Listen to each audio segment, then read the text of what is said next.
안녕하세요. 먼썹 13조 발표 시작하겠습니다. 발표 목차로는 다음과 같습니다. 먼썹이 무엇일까요? 먼썹은 먼스 플러스 서브스크라이브의 합성어를 뜻합니다. 한 달 단위의 구독을 예상해 볼 수 있는데요. 무엇을 구독한다는 걸까요? 작가 이슬아는 학자금 대출을 갚겠다며 SNS에서 구독자를 직접 모집하고 한 달 원고료 1만 원을 받고 매일 밤 한 편의 에세이를 메일로 발송했습니다. 일간 이슬아가 대성공을 거두면서 메일링 서비스 춘추 전국 시대를 맞이했는데요. 이는 신인 및 비등단 작가들, 더 나아가 글을 쓰고자 하는 모든 일반인들에게 새로운 지면의 창이 될 뿐만 아니라 구독 경제 시대를 견인하는 거대한 물결이 되어가고 있습니다. 먼서 플랫폼은 작가가 직접 SNS에서 구독자를 모집하고 직접 결제를 확인하고 직접 메일을 발송하는 플로어에서 생기는 불편함을 해소했습니다. 그리고 유일무이한 출판 플랫폼입니다. 먼썹의 팀원을 소개합니다. 프론트 팀장 박송희, 팀원 양윤, 팀원 박예진, 백엔드 팀장 및 PO 김다희, 팀원 김은서, 팀원 유지훈으로 구성되어 있습니다. 백엔드 담당 역할입니다. 저는 기획, 인프라, 리소스 관리를 중점적으로 담당했습니다. 은서님은 보안, DB 형상 관리 및 시드 데이터를 중점적으로 담당했습니다. 지훈님은 DB 설계 및 핵심 비즈니스 구현을 중점적으로 담당했습니다. 프론트 담당 역할입니다. 송이님은 인증, 유저 페이지 구현과 전역 상태 관리를 중점적으로 담당했습니다.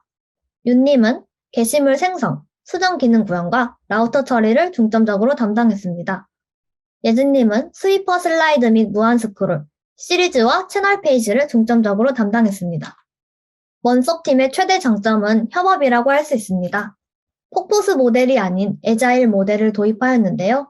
스프린트 단위를 4일로 정하고 스프린트 기간 동안 기획, 설계, 개발, QA 사이클이 빠르게 이루어졌습니다. 먼썹팀의 워크플로우입니다. 워크플로우 단계를 정의하고 이를 티켓으로 관리하였습니다. 하여 팀원들이 각자 어떤 일을 하는지 빠르고 자세하게 파악할 수 있었으며 서로 작업 진행 상황을 체크할 때 소요되는 시간을 단축시킬 수 있었습니다. 더 나아가 협의된 내용이 구두로 전달된다거나 툴이 분산되었다면 이는 자연스레 커뮤니케이션 비용 증가로 이어졌을 것입니다. 이를 방지하기 위해 개발을 진행하면서 생긴 버그 또는 스펙 변경에 대해서 모두 지라에서 관리될 수 있도록 하였습니다. API 문서는 스웨거를 사용하고 있습니다. 화면을 기준으로 API를 그룹핑하여 한눈에 파악될 수 있도록 하였으며 이를 기준으로 프론트, 백엔드의 중간 언어로 활용하였습니다. 토큰도 스웨거 문서에서 설정하여 API를 바로 테스트 가능하도록 하였습니다.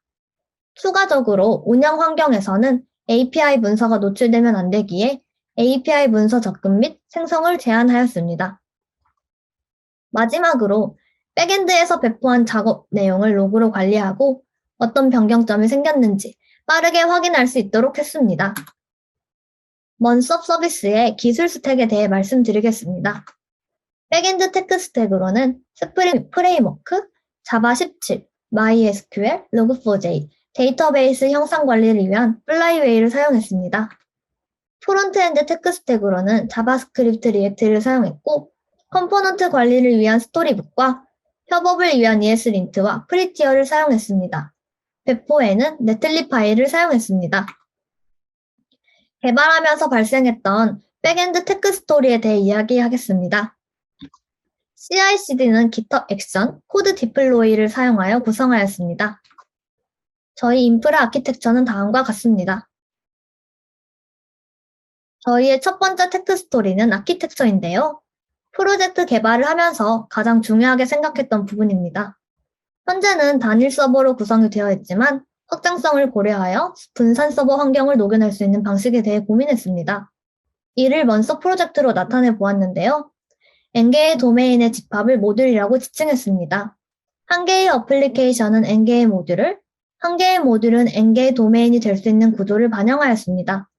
먼썹 시스템은 추후에 멀티 모듈로 전환을 고려할 수 있도록 모듈을 패키지화하였고 추후 서버 분리를 하게 된다면 모듈을 분리할 수 있습니다. 각각의 모듈은 인터페이스 자바 메서드 콜을 참조하고 있고 분산 서버끼리는 REST API, 메시지 큐, gRPC 등으로 참조할 수 있도록 고려하였습니다.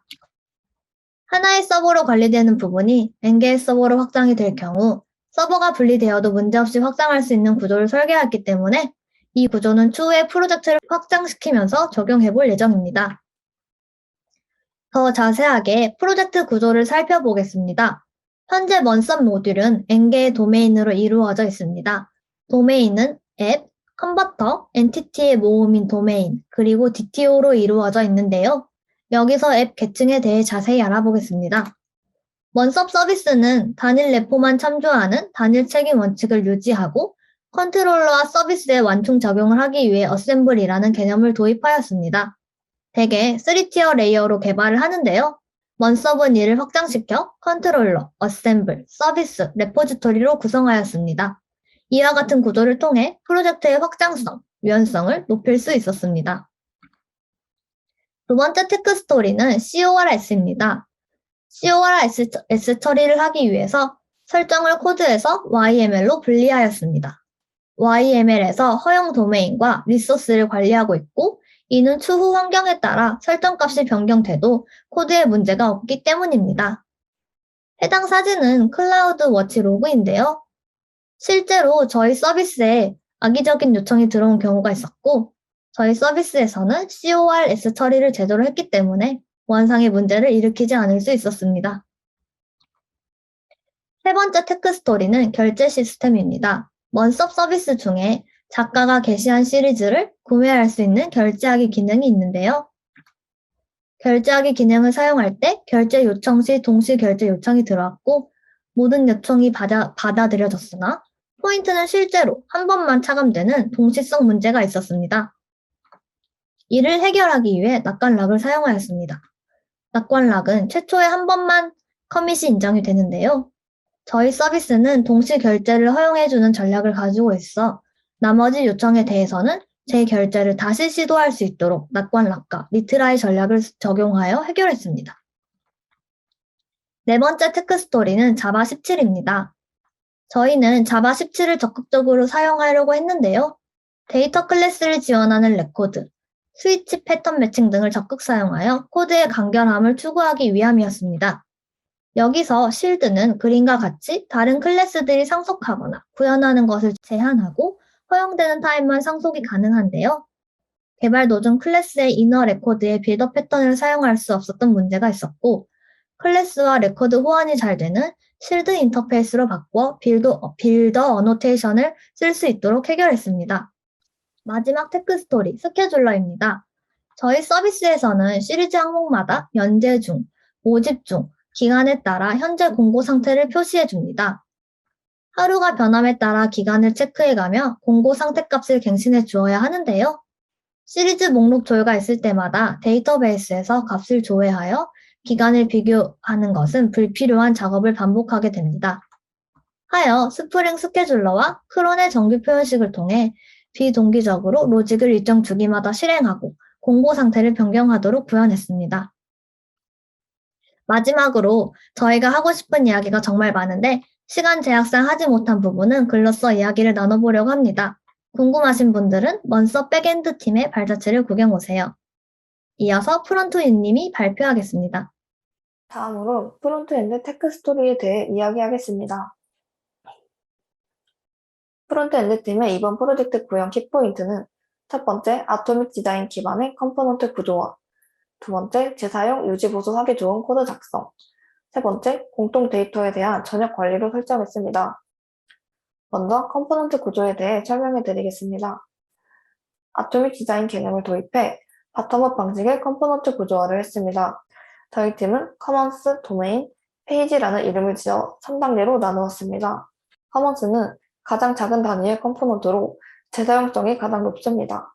도메인 컴포넌트는 커머스 컴포넌트들을 조합한 구체적인 의미의 UI 컴포넌트로 2개 이상의 커머스 컴포넌트를 사용하고 커머스에 비해 재사용성이 적은 컴포넌트입니다. 커머스와 도메인 컴포넌트들을 조합하고 적절히 배치해 페이지를 구성했습니다. 저희 팀은 재사용성 있고 유지 보수하기 좋은 코드를 짜기 위해 엑시오스 함수를 추상해서 사용했습니다. 추상화된 엑시오스 함수에 API 호출마다 달라지는 파라미터를 전달하면 코드에 반복 없이 서버와 통신할 수 있고 일관된 예의 처리를 할 수 있었습니다. 또한 먼저 프로젝트 특성상 로그인이나 권한을 체크하는 일이 빈번하게 발생했기 때문에 늘 로그인 정보의 데이터가 필요했고 상태 관리 코드의 반복을 막기 위해 전역 상태로 로그인 정보를 관리했습니다. 페이지 이동 시 전역 로그인 정보를 이용해 토큰이 없는 사용자일 시 리다이렉트 처리를 하고 로그인, 로그아웃이 될 때마다 헤더가 즉각적으로 렌더링 되도록 했습니다. 다음으로 저희 서비스의 주요 페이지들의 기능을 설명해 드리겠습니다. 첫 번째로는 메인 페이지입니다. 인기 시리즈들을 스와이퍼, 슬라이더로 열람할 수 있도록 구현했습니다. 또한 색전에 필요한 API를 각각 호출해 모든 요청이 성공하지 않을 시에도 받아와진 데이터로 나머지 섹션이 렌더링 될 수 있도록 처리했습니다. 다음은 시리즈를 검색할 수 있는 페이지입니다. 시리즈 이름 또는 작가 이름으로 필터링된 검색 결과를 얻을 수 있습니다. 등록된 모든 시리즈를 조회할 수 있는 페이지입니다. 원하는 카테고리들을 고르면 필터링된 결과를 조회할 수 있습니다. 시리즈의 개수가 많을 경우 인터섹션 옵저버를 사용한 무한 스크롤링을 통해 리스트를 렌더링합니다. 좋아요 기능 구현 시 낙관적 업데이트를 적용해 렌더링의 효율성을 높이고 사용성을 높였습니다. 시리즈의 연재 정보, 작가 정보, 등록한 아티클 등 상세 정보를 조회하고 결제를 진행할 수 있는 페이지입니다. 사용자가 작성자인지, 구매자인지, 비구매자인지 등의 사용자 권한에 따라 페이지 링크 UI가 조건부 렌더링되고 아티클의 조회가 제한됩니다. 시리즈를 등록하기 위해 필요한 정보를 작성 또는 수정할 수 있는 페이지입니다. 파일과 텍스트를 멀티 리퀘스트 형식으로 서버에 보내기 위해 블럽 함수를 사용해 처리했습니다. 또한 기간 설정 시 시작, 마감 날짜를 고려해 유효한 날짜가 입력될 수 있도록 각각의 인풋에 유효 날짜 제한 조건을 설정했습니다. 다음으로 서비스를 직접 시연해 보겠습니다. 구독 모집 메뉴로 들어가서 게시된 시리즈들을 확인해 봅니다. 현재 시리즈는 6개의 카테고리가 있고 여러 개의 카테고리를 선택하여 다중 필터링도 가능합니다.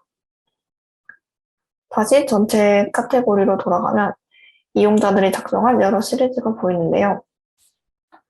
저는 송혜 작가가 쓴 월간 송인 12월호가 재밌어 보이니까 한번 들어가 보겠습니다.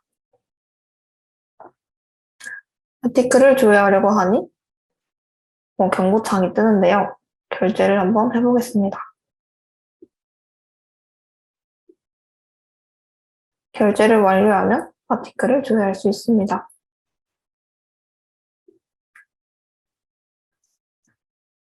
송혜 작가가 마음에 들었다면 작가 채널로 들어가서 작가가 발행한 다른 시리즈들도 확인하고 팔로우도 실행해 봅니다.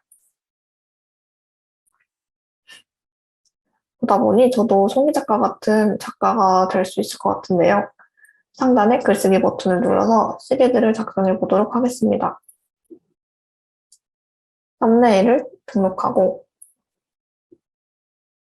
카테고리, 제목, 간략한 소개, 시리즈에 대한 설명을 기입한 후에 모집 기간, 연재 기간을 설정해 줍니다. 그리고 아티클을 발행할 시간과 총 회차, 구독료를 입력하고 연재 요일을 선택해 줍니다. 이렇게 시리즈가 만들어졌고 시리즈를 만든 후에 연재 주기가 되면은 본인이 설정한 시간과 요일에 맞춰서 아티클을 작성해 주면 됩니다.